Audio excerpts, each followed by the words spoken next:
कुरुक्षेत्र की पावन भूमि उस समय मृत्यु के मैदान में बदल चुकी थी। डूबते सूर्य की अंतिम किरणें रक्तिम आभा बिखेर रही थीं, मानो आकाश स्वयं युद्ध की त्रासदी पर शोक कर रहा हो।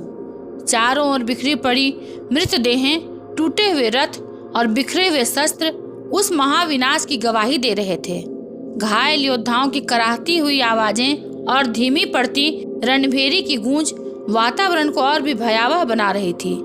पूरा मैदान ऐसा प्रतीत हो रहा था मानो समय स्वयं थम गया हो और नियति अपने अंतिम निर्णय की प्रतीक्षा कर रही हो।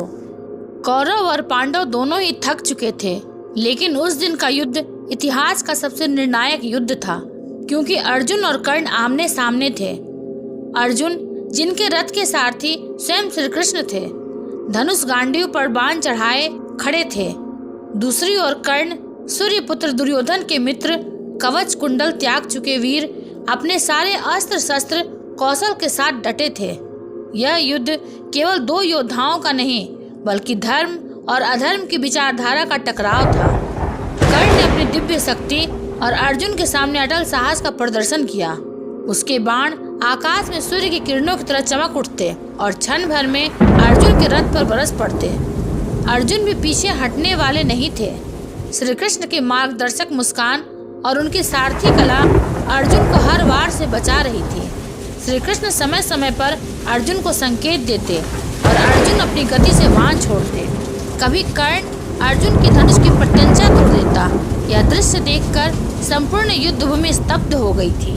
कर्ण का रथ भूमि में धंस गया। यह वही श्राप था जो उसे उसके पूर्व जन्म कर्मों के कारण प्राप्त हुआ था।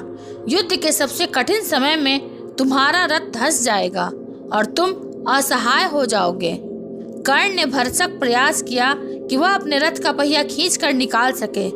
उसने बार बार धरती पर हाथ मारा, पहिया पकड़ा, लेकिन भूमि ने जैसे कर्ण को पकड़ लिया था। कर्ण ने श्री कृष्ण और अर्जुन की ओर देखकर कहा, हे पार्थ, हे माधव, अभी शस्त्र विराम होना चाहिए। धर्म यही कहता है कि असहाय योद्धा पर वार न किया जाए। मुझे अपना रथ निकालने दो, फिर युद्ध करो। अर्जुन ठिठक गए। उनके हाथ का बाण ढीला पड़ गया, लेकिन श्री कृष्ण का स्वर गूंजा, पार्थ, यह वही कर्ण है जिसने द्रौपदी का उपहास किया था। यही वह है जिसने अभिमन्यु को पीठ पीछे वार कर मरवाया। यह अधर्म का सहायक है। युद्ध में धर्म का यही विधान है कि अधर्म के प्रतीक का विनाश हो। अब संकोच मत करो।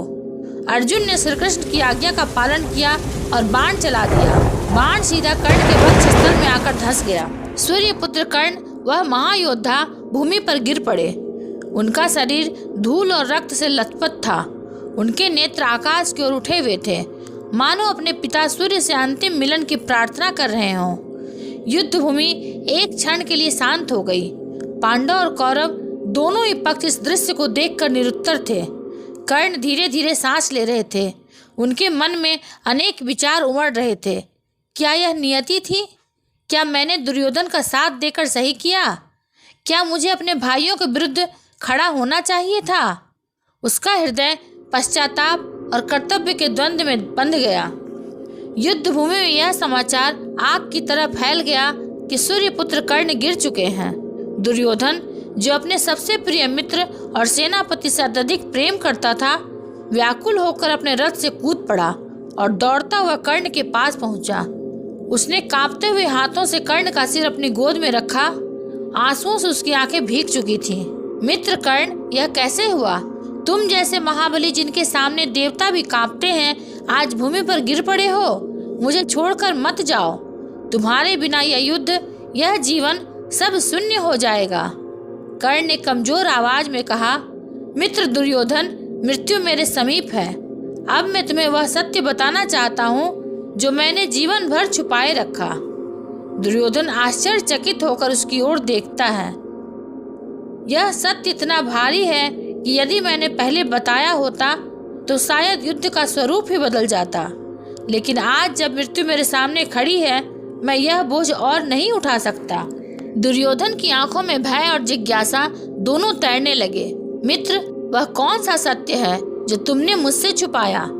कर्ण ने गहरी सांस ली और आकाश की ओर देखा, मानो सूर्य को साक्षी बना रहा हो। कर्ण ने दुर्योधन का हाथ कसकर पकड़ लिया। उसकी आंखों में मृत्यु का साया तो था, परंतु साथ ही एक गहरी गंभीरता भी थी।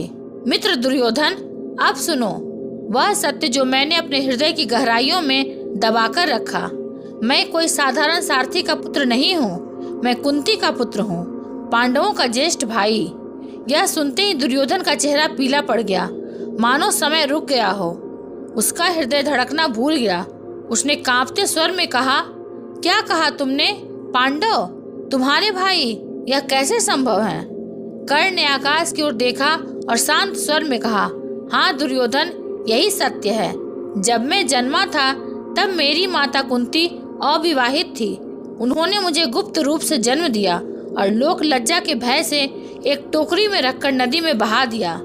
मुझे एक सारथी अधिरथ और उसकी पत्नी राधा ने पाला। संसार ने मुझे सूत पुत्र कहा, लेकिन मेरी नसों में क्षत्रिय का रक्त बहता रहा। बाल्याकाल से ही मैं अपमान का पात्र रहा। गुरु द्रोणाचार्य की शाला में भी मुझे सूत पुत्र कहकर तिरस्कार किया गया। अर्जुन से मैं विद्या में किसी भी तरह कम नहीं था, लेकिन मुझे नीच कुल का कहकर प्रतियोगिता से रोका गया। मैंने परशुराम जी के पास जाकर शस्त्र विद्या सीखी। उन्होंने मुझे ब्राह्मण समझकर शिक्षा दी, लेकिन जब सत्य प्रकट हुआ उन्होंने श्राप दिया कि संकट की घड़ी में मेरी विद्या निष्फल हो जाएगी। और आज देखो, युद्ध भूमि में रथ का पहिया धंसना, शस्त्र विफल होना, सब उसी श्राप का परिणाम है। कर्ण की आंखों से आंसू बह निकले। मेरा जीवन एक निरंतर संघर्ष रहा। मित्र, कहीं मुझे कुल का दोषी कहा गया, कहीं मुझे नीच समझकर अपमानित किया गया। दुर्योधन अवाक रह गया। उसके मन में कई प्रश्न उठने लगे। तो कर्ण, तुम पांडवों के भाई हो? युधिष्ठिर, भीम, अर्जुन, नकुल, सहदेव, ये सब तुम्हारे रक्त के भाई हैं? यदि यह सत्य पहले प्रकट हुआ होता तो क्या यह महायुद्ध टल नहीं सकता था? कर्ण ने गहरी सांस लेते हुए कहा, हाँ दुर्योधन, शायद यह युद्ध टल सकता था, लेकिन नियति को कौन रोक पाया है? मैं अपने जीवन भर उस माता के मौन का शिकार रहा जिसने मुझे जन्म दिया लेकिन स्वीकार न किया। कर्ण ने कांपती आवाज में कहा, मित्र, एक बात जान लो, चाहे मैं पांडवों का ज्येष्ठ भाई था, लेकिन मेरे लिए सच्चा भाई, सच्चा सहारा, सच्चा संरक्षक केवल तुम थे। जब संसार ने मुझे तिरस्कृत किया, तुमने मुझे राज मुकुट पहनाया। जब सबने मुझे सूत पुत्र कहकर हंसी उड़ाई, तुमने मुझे अंगराज कहा। जब द्रौपदी स्वयंवर में मेरा अपमान कर रही थी, तुमने मुझे गले लगाया। इसलिए मैंने न कभी पांडवों को भाई माना, न अपने जन्म को वरदान। मेरे लिए सबसे बड़ा धर्म मित्रता थी, और मित्र दुर्योधन, वह मित्रता तुमसे थी। दुर्योधन की आंखों से आंसू झरझर बहने लगे। उसने कर्ण को गले लगाया और कहा, मित्र, यदि यह सत्य पहले बता देते तो मैं स्वयं इस युद्ध से पीछे हट जाता, क्योंकि तुम्हारा होना ही मेरे लिए सब कुछ है। कर्ण ने धीमे स्वर में कहा, नहीं दुर्योधन, नियति को कोई नहीं बदल सकता। मैं चाहता तो यह सत्य प्रकट कर देता, लेकिन तब मैं तुम्हारा साथ खो देता। और मैं जानता हूँ मेरा जीवन अपमान और अस्वीकृति से भरा था। केवल तुम्ही ने मुझे सम्मान दिया। यदि मैं तुम्हारा साथ छोड़ देता तो मेरा अस्तित्व ही मिट जाता। हाँ, आज मैं स्वीकार करता हूँ कि मैंने अधर्म के पक्ष में खड़े होकर अनेक पाप किए हैं। अभिमन्यु के वध में भी मैं सहभागी था। द्रौपदी के अपमान के समय में भी मैं मौन रहा। यह सब मेरे हृदय पर भारी बोझ है, लेकिन फिर भी मैं मित्रता के धर्म से बंधा रहा। दुर्योधन ने कहा, मित्र कर्ण, तुम्हारा यह बलिदान मेरे लिए अमूल्य है, लेकिन मैं इस सत्य को कैसे सहूं कि मेरे प्रिय मित्र वास्तव में मेरे शत्रुओं का भाई था। यह नियति का सबसे बड़ा क्रूर मजाक है। कर्ण ने मुस्कुराते हुए आकाश की ओर देखा और कहा, मित्र, यही तो महाभारत है, जहाँ हर संबंध, हर सत्य, हर नाता नियति के बंधन में जकड़ा है। हमने वही किया जो समय ने हमसे करवाया। अब मैं तुम्हें अंतिम संदेश देकर ही जाऊंगा। और यह कहकर कर्ण मौन हो गया। दुर्योधन उसके पास घुटनों के बल बैठ गया। उसका हृदय फट रहा था। वह चिल्लाया, मित्र कर्ण, मुझे छोड़कर मत जाओ। तुम्हारे बिना यह जीवन शून्य हो जाएगा। तुम्हारी मित्रता ही मेरी सबसे बड़ी शक्ति थी। कर्ण ने हल्की मुस्कान के साथ उसका हाथ पकड़ा। मित्र, मृत्यु अब निकट है, इसे कोई रोक नहीं सकता। सुनो, मैं तुम्हें अपना अंतिम सत्य और संदेश देना चाहता हूँ। कर्ण ने कांपती आवाज में कहा, दुर्योधन, जीवन भर मैंने धर्म और अधर्म के बीच संघर्ष किया। मैं पांडवों का भाई था, परंतु पांडवों का पक्ष नहीं लिया, क्योंकि मेरा हृदय तुम्हारे साथ था। मेरे लिए सबसे बड़ा धर्म मित्र धर्म था, लेकिन इस मित्र धर्म को निभाने में मैंने अनेक पाप भी किए। मैंने द्रौपदी के अपमान में भी तुम्हारा साथ दिया। अभिमन्यु जैसे वीर बालक के वध में भी मैं मौन रहा। मैं जानता हूँ ये सब अधर्म थे, और अब इस अधर्म का फल मैं स्वयं भोग रहा हूँ। नियति बड़ी कठोर होती है मित्र, या किसी को क्षमा नहीं करती। कर्ण ने आकाश की ओर देखा। उसमें डूबता हुआ सूर्य अपने लाल रंग से आकाश को रंग रहा था। मैं सूर्य पुत्र हूँ, लेकिन जीवन भर मुझे अंधकार ही मिला। जन्म से लेकर आज तक मैंने अस्वीकृति और अपमान ही देखा। मुझे मेरा कुल छीन लिया गया, मेरा सम्मान छीन लिया गया, लेकिन इस संसार ने मुझसे मेरी मित्रता नहीं छीन पाई।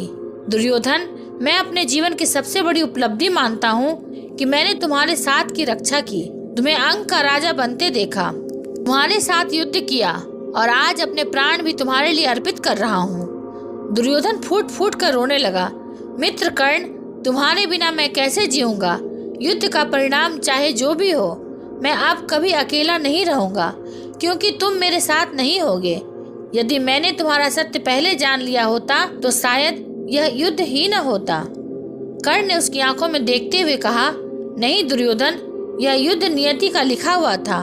हम सब उसके हाथों की कठपुतली हैं। सत्य छुपा रहे या प्रकट कर दें, अंत वही होता है जो विधाता ने लिखा है।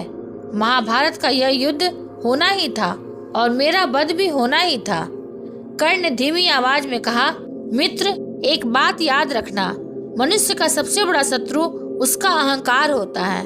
मैंने जीवन भर अपमान का सामना किया, और उस अपमान से लड़ने के लिए मैं तुम्हारे साथ अधर्म के पक्ष में खड़ा हो गया। यदि मैं धैर्य और संयम से काम लेता तो शायद आज मेरी मृत्यु ऐसी न होती। धर्म का मार्ग कठिन होता है, परंतु अंततः वही विजयी होता है। पांडव धर्म के साथ हैं, और धर्म की विजय निश्चित है। तुम चाहे कितनी भी शक्ति लगा लो, अंततः विजय उन्हीं की होगी। लेकिन यह भी याद रखना दुर्योधन कि मित्रता सबसे बड़ा धर्म है। मैंने मित्रता के लिए प्राण तक दिए हैं। यह मेरे जीवन का गर्व है। अब कर्ण की सांसें टूटने लगी। उसने अपने कांपते हाथों को जोड़कर सूर्य की ओर देखा। हे पिता सूर्यदेव, आज आपका पुत्र लौट रहा है। मैंने जीवन भर संघर्ष किया, अपमान सहे, पर कभी हार नहीं मानी। आज मैं आपको प्रणाम करता हूँ और शांति से प्राण त्यागता हूँ। सूर्य अस्त हो रहा था। उसकी किरणें मानो कर्ण की आत्मा को अपने साथ ले जा रही थी। कर्ण ने अंतिम बार दुर्योधन का हाथ दबाया और प्राण त्याग दिए। उसके चेहरे पर अजीब सी शांति थी, मानो मृत्यु में ही उसे वह सम्मान और विश्राम मिल गया जिसकी तलाश वह जीवन भर करता रहा। दुर्योधन स्तब्ध होकर बैठा रहा।